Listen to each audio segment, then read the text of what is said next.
KSR ZP GHS స్కూల్లో 10th class ఏ section తరగతి ఉపాధ్యాయుని శ్రీమతి శారదా మేడం గారు సమావేశానికి హోలిస్టిక్ కార్డుతో సిద్ధంగా ఉన్నారు. ప్రగతి నివేదికలతో సిద్ధంగా ఉన్నారు.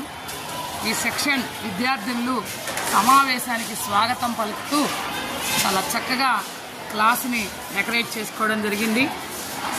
రంగవల్లులతో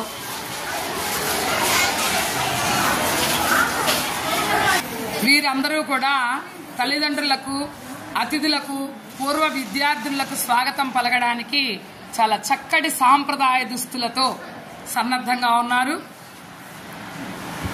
మిగిలిన విద్యార్థులందరూ కూడా తల్లిదండ్రుల కోసం ఎదురు చూస్తూ ప్రగతి నివేదికలు అందుకోవడానికి సిద్ధంగా ఉన్నారు. వాసవ్య మహిళా మండలి ప్రెసిడెంట్ గారైన శ్రీమతి డాక్టర్ కీర్తి గారు 10th క్లాస్ విద్యార్థులను ఉద్దేశించి సందేశం ఇస్తున్నారు. అమ్మ విద్యం ఉండే వాళ్ళం ఎవరన్నా విద్యమే. చదువులు ఎలా ఉంది, చదువులు ఎలా ఉన్నాయి, అన్ని బాగున్నాయి కదా. ఏమి ప్రాబ్లమ్స్ లేవా? మీ సమస్యలు ఏమన్నా ఉంటే మేడం గారితో తెలియచేయండి. మీ సమస్యలకు ఒక పరిష్కారం ఇద్దామని వచ్చి మీతో మాట్లాడుతున్నారు. నేను వచ్చింది అన్ని బాగున్నాయని వినడానికి రాలేదు.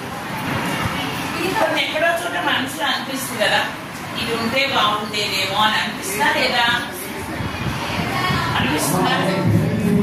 చిన్న చిన్న విషయాలు అందరూ మన లేడీస్మే ఉన్నాం కాబట్టి